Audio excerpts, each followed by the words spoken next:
Hello and welcome to tonight's show. I'm GAIL ACASTER and I've got a special guest tonight live on Green TV Patch Foundation. His name is Danny Sculthorpe. Hello, Danny. Nice hey, GAIL, you all right? Yep, I'm very, very well, thank you. Now, Danny has played 300 professional rugby league games. He'll correct me if I've got my blurb right here. He's 8 times played for England. Before he tragically had an awful spinal injury which pushed him into early retirement, which then led into depression. So not all bad. He did end up turning his life round, making the best of it, set up a sporting charity, State of Mind. So he's going to tell us a little bit more about that. So hi Danny, welcome to the show. And first of all, I'd like you to tell me firstly about your brilliant career. Oh, thanks for having me. Been really looking forward to this. Yeah, like you said, I played just short of 300 games in my career. So my rugby league career started at the age of 6. I'm originally from Oldham. You know, I have got 2 older brothers, Paul and Lee. Paul went on to play at the highest level, captain his country. He's now an MBE. But when we were growing up, we never got on.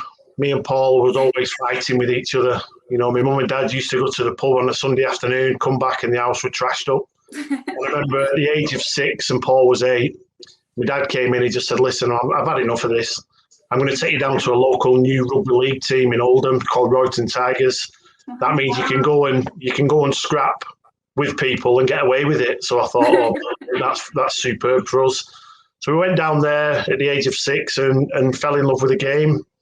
We played all the way up to under 16s at a local amateur team, represented our county at every age. When I was 14 and Paul was 16, he got the opportunity to captain England schoolboys, which is the biggest honour you can do. So we always really shone as kids. So I had 2 years of pressure to see if I could do the same. And luckily enough, 2 years later, I got the opportunity to captain England schoolboys as well. When I came back from that tour of France with England, I had 5 games left for my local amateur team, and I signed for a team called Leeds Rhinos in Super League. Fantastic club, but I had 5 games left for my local amateur team, and my 5th to last game we played Eccles away, and I took a ball into a tackle and I dislocated my kneecap. My kneecap came out of place; it stuck out. I couldn't get it back in. And the shock of that injury brought on type 1 diabetes, and I become an insulin-dependent type 1 diabetic through that injury. So I moved over to Leeds, and I really struggled with my blood sugars. I got obsessed with eating a lot of carbohydrates. I was scared of my blood sugars dropping, going hypo. I went over to Leeds, and I started eating a lot of pasta, rice, potatoes, and I ended up putting a lot of weight on. I put about 3 stone on in the space of about 6 months. I was massively overweight. I was really unfit. And within 12 months, I got released from my contract at Leeds and I ended up moving over to Warrington. Again, really struggled with my weight and my fitness at Warrington. And within 12 months of that contract, I got released from there. And I just thought that was it. My career was over. So I ended up getting a job with my eldest brother, our Lee, in a sheet metal shop in Manchester, in Hyde in Manchester, making air conditioning units. So I was working really hard. I went back home living with mum and dad. And I ended up signing for a team called Rochdale Hornets, which I thought at the time was a real drop down in standard where I should have been for captaining England. But I thought, control the controllables. I've got this diabetes. I've got no other options. What I'm going to do, I'm going to train my butt off. I'm going to work really hard during the day. I'm going to train every night of the week. I'll train on a Saturday and play on a Sunday, and I'll just go from there. I ended up playing about 80 consecutive games for Rochdale Hornets after having a really good pre-season. Played about 80 consecutive games, and then I got the Championship Player of the Year 2 years running.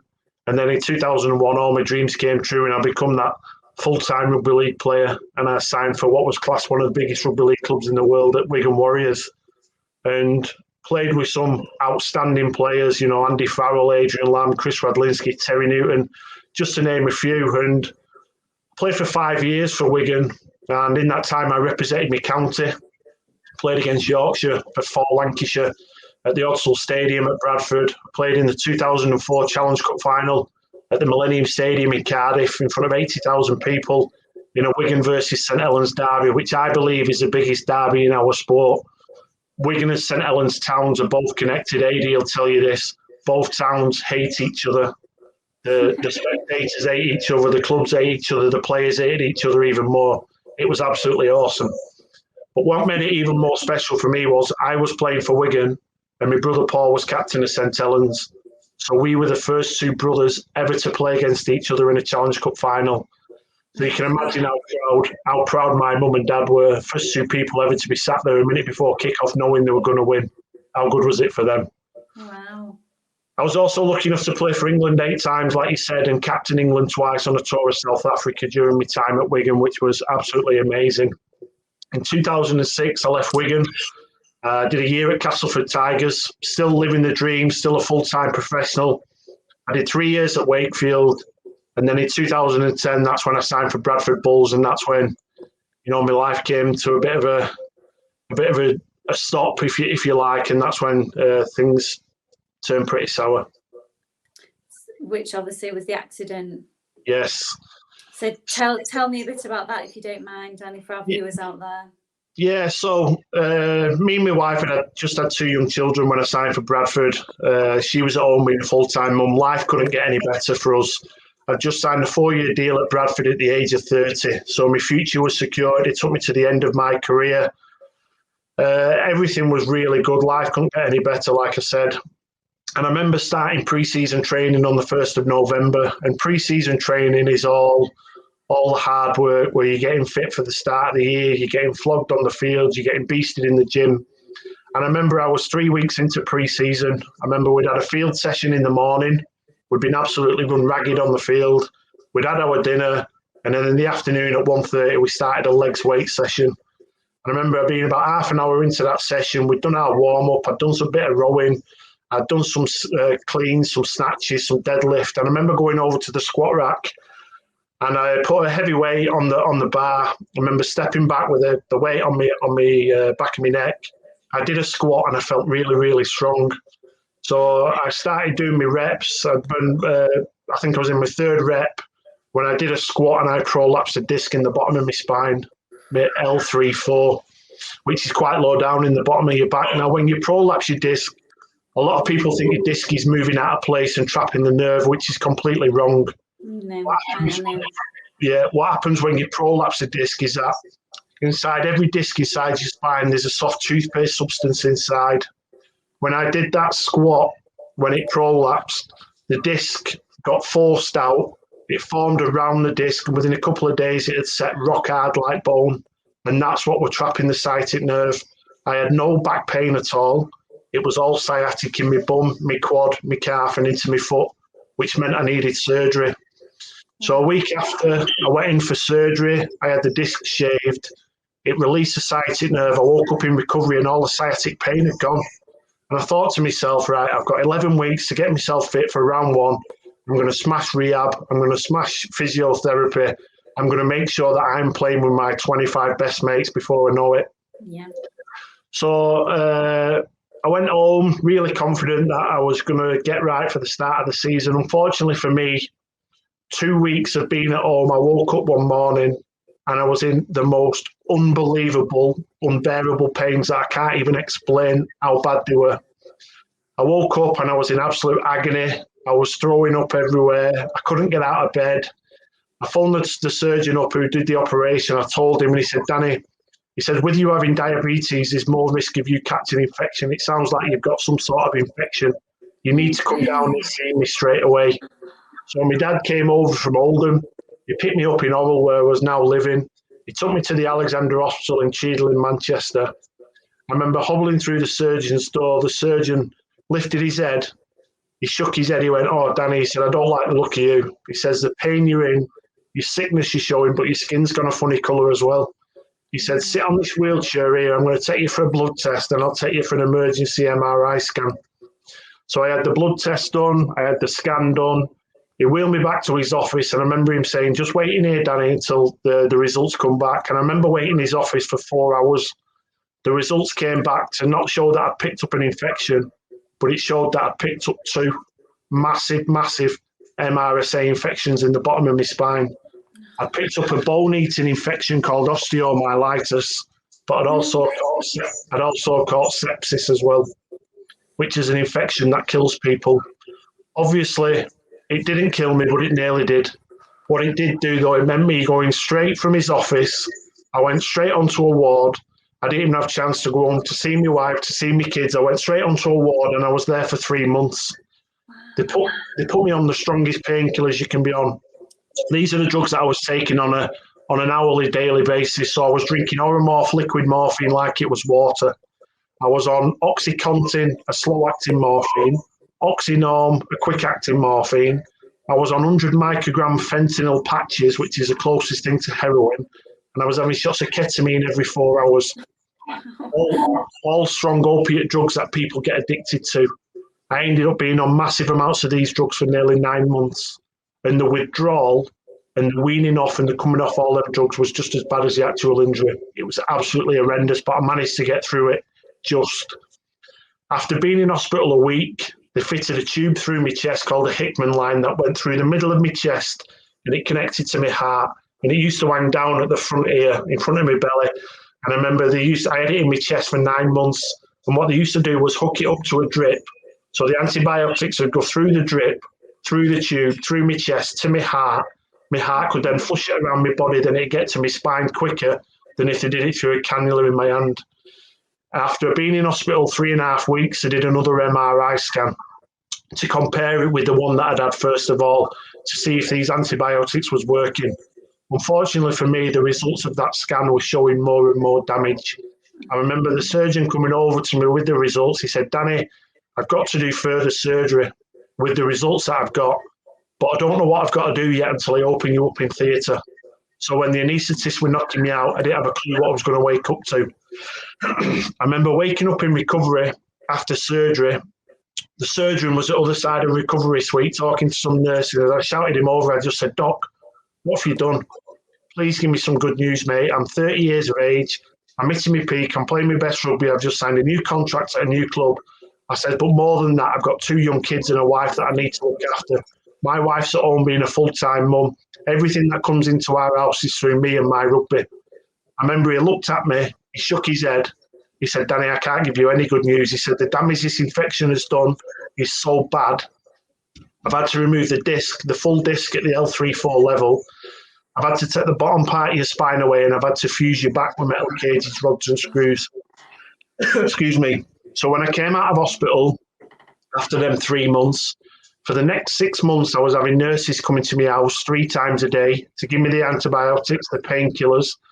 But I'd gone from being this professional rugby league player who was trained 3 times a day to being able to just about do this. I used to wake up in my bed, and with all the effort that I did in my body, I would get out of my bed and just about make it to my couch. At night, I used to get off my couch and just about make it to my bed. I couldn't do any school runs with my kids. I couldn't help my wife cook or clean. I couldn't go to rugby with Louis. I couldn't go dancing with Ellie. All the things that I used to take for granted, and a lot of people take for granted, I couldn't do. And then I got a phone call off Bradford, my club, my new club. But instead of them paying my medical bills, putting me through physio, making sure that I had some sort of quality life, even if I couldn't play rugby again, Bradford did none of that. What Bradford rang me up to tell me was that they'd ripped up my contract. I lost my job, I lost my career, and then we lost our family house. When I had 2 young kids and a wife that I couldn't support, and that's when I started suffering from depression really bad. And I'll be brutally honest with you now, I couldn't get the thought of suicide out of my mind. Every minute of every hour of every day was how I was going to kill myself. Should I get in my car? Should I wrap it around a tree? Should I take loads of pills, drink loads of ale? And it wasn't that I didn't love my wife and my kids and my mum and dad. I loved them more than anything. It's just that I felt like I was a burden to them. I thought, if I'm not here, someone would give my wife a better life than I can. Someone would bring my kids up better than me. I thought I was doing them a favour. So when these thoughts came to my head, I did the typical bloke thing, what all men do when they start struggling. I put that mask on and I kept it to myself. I was a 6'4", 17-stone rugby league prop forward, supposed to tell his wife he's suffering from depression. I couldn't do it because of the stigma that's attached to it. And what I know now is that it's not depression, anxiety, stress that's killing men. it's a stigma that's attached to it. So I ended up not talking. So I ended up keeping these thoughts to myself for about 3 months, and then I found myself in the middle of Wigan in my car on a car park with a bottle of gin and a box full of pills that had killed half the town. And I was going to take my own life. For some reason, I didn't, and I don't know what it was that stopped me. I don't know whether it was my kids, my wife, my parents came to me, I'd already just bottled it. I don't know. Excuse me, because I was a total different person in a total different mindset. And now I'm happier. I'm happier now than I have ever been. The work that I do in mental health, the stuff that I do with the NHS, the work that I do with state of mind, I am more passionate about that than I was about my rugby. And if I try and go back now to where I was on that car park, I can't get there, which is a really good sign. And I remember coming home from that car park, I was really cheesed off. I had a plan, and now I didn't know what I was going to do. So I got back on the couch. I remember putting the drink and the drugs away. I got back on the couch and I carried on doing what I'd been doing for months, ignoring my wife, snapping at my kids all the time. I'd gone from being this most loving, laid-back family man to hating everything. It was absolutely horrendous. But the biggest thing that I did that probably saved my life, I started talking to my brothers and my friends just that little bit. I started opening up just that little bit. And I remember a week later, my mum, my dad, my wife walked into the front room. They sat in front of me with a dining room chair and they made me speak about how I was feeling. I remember the exact words coming out of my mum's mouth was, "Danny, tell us what's going on in your head. We've all seen a big difference in the way you're acting, the things you're saying. You've completely changed. What's going on?" So I thought, balls to it. I'm going to tell you. And I told them about the suicidal thoughts. I told them how I felt like I'd let them all down. I'd lost everything because of me. Even though my injury wasn't my fault, my wife and my kids still lost everything because of me. And me just getting that off my chest for the first time was an unbelievable feeling. It felt like a massive weight had gone straight away. So we spent the next 3 or 4 hours talking and crying and talking and crying. Now, as a rugby league player, I used to love the rough stuff. I used to love scrapping. I used to love hitting people. I used to love getting hit. But I'm the most emotional guy in the world, as you can probably see. I watch DIY SOS on a Monday night and cry all the way through it. So what? So what? I don't care. So we decided to go and see my doctor. My doctor put me on some antidepressant medication, mirtazapine and citalopram, that I was on for about 3 years, which helped me massively. But the biggest thing that saved my life more than anything was talking. Which suits me down to the ground because I'm tight, I'm from Oldham, and talking doesn't cost anything.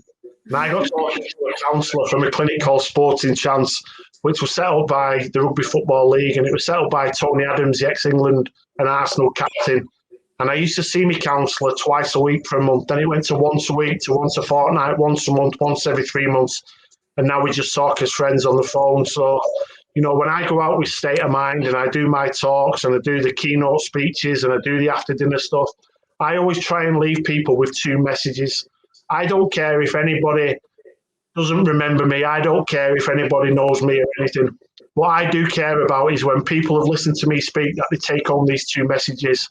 If they are struggling with their mental health, whether it be anxiety, stress, depression, whether it's the work life, the social life, the home life, whether it's isolation, the shielding, if you're struggling, please speak to someone. Because I know for a fact, if I didn't speak to my mum and dad and my wife that day, 100% now, I would not be here. I'd have ruined my kids' life. I'd have ruined my wife's, my parents' life, my brother's life. My youngest daughter wouldn't have even been born. I cannot imagine this world without Isla. But the most important point I like to leave people with is that you don't have to be on a rugby field to be part of a team. Every single person around you is part of your team. Whether it's a work colleague, a family member, a friend, a guy at the gym, the pub, the hairdressers, they are all part of your team. And if you see a difference in, you know, the guy who's normally taking the mick all the time, he stopped doing that. The girl who's normally coming for a glass of wine on a Friday or even a Thursday, you know, they've stopped doing that. Just ask them if they're okay. But don't accept the stock answer is what we all give is, yes, I'm fine. Don't accept that. If you've seen that difference in them, tell them you've seen that difference in them. You might give them that bit of courage to open up, and you never know, that simple question could save a life. Oh, Danny, that's thank you so much for sharing that with us. I can't agree with you There you go. I'm the biggest talker ever, and you've stunned me with words. This will go down on record, actually. Oh God, my throat as well. It is. I'm working with the veterans, as you know, out in the fields and their stories. You know, and it's about talking. It's about reaching out and speaking to people. And thank goodness that you did. Life is very, very precious, and you know, and from it, although it was awful, and you know, I'm sorry that you had to go through that, which you know, people do go through some awful things. You've managed to put it as a positive. So, you know, tell us about the State of Mind, the sports charity that you set up, because the work that you're doing there is brilliant. State of Mind, I didn't set it up. I got involved. It was set up by 3 blokes from the NHS, a guy called Ernie Benbow, Malcolm Ray, and Dr. Phil Cooper. What happened was, in 2010, Terry Newton, one of my best friends, took his own life. And Dr. Phil Cooper and Malcolm Ray and Ernie, what happened was Malcolm and Ernie wrote letters into the local rugby league paper to see if anything different could happen for players in a similar situation. Phil Cooper read these 2 letters and decided to form a meeting to see if they can put anything in place. They sat round a table, and that's when State of Mind was formed. Over the last 10 years now, we've been out and we've spoke to 150,000 people in every walk of life, whether it be school kids, whether it be college, universities, whether it be in police, fire service, construction. And we've been told at least 200 times that we've changed someone's mind on taking their own life. State of Mind is an unbelievable mental health charity that goes out and saves lives. And like you said, from everything that I went through, even though it was so traumatic and it nearly cost me my life, I wouldn't change anything now because of where I am and what I do. Like I said before, I'm so passionate about mental health, and I love making a difference to people and just giving that bit of courage to open up, because mental illness doesn't discriminate. It doesn't matter how much money you've got, how successful you are, whether you're a CEO or a cleaner of a company. It doesn't matter. You look at Robin Williams, you look at Gary Speed, you know, people like that who've got everything. Mental illness doesn't discriminate, and it's really important that people, when they come to a State of Mind session, they take home that the right coping mechanisms that you need to do. You know, exercise, eating healthy, listening to music, things like that can raise your serotonin levels and your endorphins in your brain. It's massive for your mental health, and that's what we do. We try and give people that. If a 6'4", 17-stone rugby league pro forward can come out and speak about how he's feeling, then anybody can. And that's what people see. I'm not a clinician. I do work for the NHS now, but just as a wellbeing and lifestyle coach. So I go and help the staff who are struggling with everything that's going on. I've just got another 12-month extension with that job, and I'm really looking forward to it because we know that we're making a massive difference. I do that with a guy called Phil Vivers, an ex-St Helens rugby league player. Wow. And we go out and we just do a lot of walk and talks. I was telling you before, we had 5 walk and talks with staff today, done a session for the clinical leads from the trust. And you know, what we do is it's just amazing. And I do it really, like I said before, for 2 reasons. I like helping people, but I do it for a selfish reason because it makes me feel good about me helping people and putting my story forward helps them. You'll find, Dan, it's quite healing. You know, it goes back to a daft saying, sort of, a problem shared is a problem halved, and it's such a simple saying, but it is quite true. Danny, I'd just like to say that the comments are flooding in through this live feed, fellow comrades, men, all saying, you know, well done for, you know, it's kind of, it is a stigma, you know, men are supposed to be tough guys, and you know, they're supposed to take the weight of the world on the shoulders, but you know, everybody's human. We're all made of flesh and blood, and the same, you know, women, it's okay for us to cry, and the world is changing. The stigma of these various organisations, you know, for men to, if you don't want to go down the sort of the counselling route, because I know there can be a stigma there, which massively I'm hoping will change. But you know, there's lots of men's groups and things that you can reach out and talk to, and you're an absolute, you know, detriment to that, you know, it could have been the end had you not have reached out. So Yeah, it's a massive, that's flooding in. Everybody's saying well done, and big men open up. So I think that should be the new thing. Tough guys are the ones that cry. Yeah, absolutely. You know, like I said, I do a lot of work with Phil Vivers, and I remember every day I listen to his story, and he says, you know, that macho culture is ridiculous. You know, it's old fashioned now, I think. Yeah, it's so wrong. Well, he was brought up. He's an Australian. He got brought up in the bush in Australia, and he said to me, he said, you know what, Danny, when I was about 13 or 14, my dad pulled me to one side when I was rounding up some cattle. He said, his dad said to him, listen, Phil, he says, when you're older and you're the man of the house and you've got a wife and you've got kids, you can't show emotions. You can't cry. You've got to have that stiff upper lip. Phil says 99% of what his dad taught him was spot on. The 1% he got wrong was that because we can show emotions. I believe if a man can come forward and seek help, he's a bigger, braver, stronger bloke than if he doesn't. As a rugby league player, I was always taught on a rugby field, if you get injured, you get up, you get back in your defensive line and you don't show the opposition that you're injured or else you become a target. And unfortunately, men are taking that into everyday life, and that's when tragedies happen. Yeah. I'm sorry, I was just going to add that I'm finding that with the military guys as well. That's instilled in their culture, and they come out of the forces, and you know the struggle. So I totally get where you're coming from there. It's getting better. You know, all I can speak from is from the rugby league point of view is that before 2011, before Terry's death, there used to be a confidential helpline for players who were struggling with their mental health. Would you like to have a guess at how many players had ever rang that number before 2011? I bet it's not much. 0. Wow. But since 2011, over 500 players have sought help through Sporting Chance for their mental health or addiction or anything to do with mental health.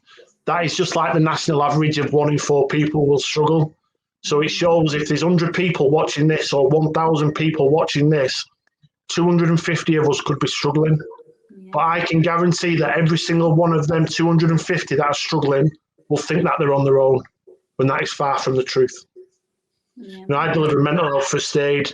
I'm a facilitator for Mental Health First Aid England, and we always get told as mental health first aiders, you're there to recognise signs and symptoms, but you're there to signpost in the right direction. And we got given 1 mouth and 2 ears for a reason. And it's so important how important listening is. It really is. But when you're having that conversation with someone, don't ever be scared of silence. If that person's talking and then they're quiet, they could be just having that thought of what they can say next. They might just open up that little bit further. So when you're having that conversation with someone who's struggling, don't interrupt that silence. It could feel uncomfortable at the time, but it's important that you don't break that silence. Yeah, totally. Danny, thank you so much. You have helped so many people watching this broadcast tonight. Good luck with all the work that you're doing. It's absolutely brilliant. You know, and if anybody wants to reach out to this, you know, if there's anybody struggling out there and wants to do it, even if it's confidential, you know, message to the Pat Foundation. We can put various links. If anybody did want to get hold of you, Danny, through the organisation, the State of Mind charity, how would they do that? Yeah, State of Mind Sports on Twitter. State of Mind Sports on Twitter. I'm on Twitter. I'm on LinkedIn as well. So I don't do that Facebook rubbish. But yeah, just contact us. Yeah, it's not a problem. Yeah. It sounds a little cheesy and a bit cliche, but when Bob Hoskins said back in the day, it's good to talk, it was Bob on, wasn't it? Absolutely spot on. But, yeah, it's totally, it's just reach out. Well, thank you ever so much. Not for nearly making me cry, but that's the whole point of tonight, wasn't it? Absolutely, it's good to show those emotions. So yeah, you know, just. Well, have a great rest of your evening. Thank you so much for coming on the show. We will post this out to, it will go on the Pat Foundation YouTube channel along with mine, GAIL ACASTER, and we will be putting this out to the social media channel. So if you did miss it, if you got a notification but you wasn't able to tune in, there will be other opportunities to hear what Danny has said. We've got another show next week. We've got Penny Connaughton coming on, who I won't give any spoiler alerts. She's quite a pivotal lady with regards to the veterans as well. So that'll be an interesting show also. So thanks ever so much, Danny. I can't thank you enough. It's been really good to have you on. And yes, we'll keep in touch. And Yeah, definitely. Keep up the good work. Thanks for the invite. No problem. That's bye from me and bye from Danny. Bye for now. Bye.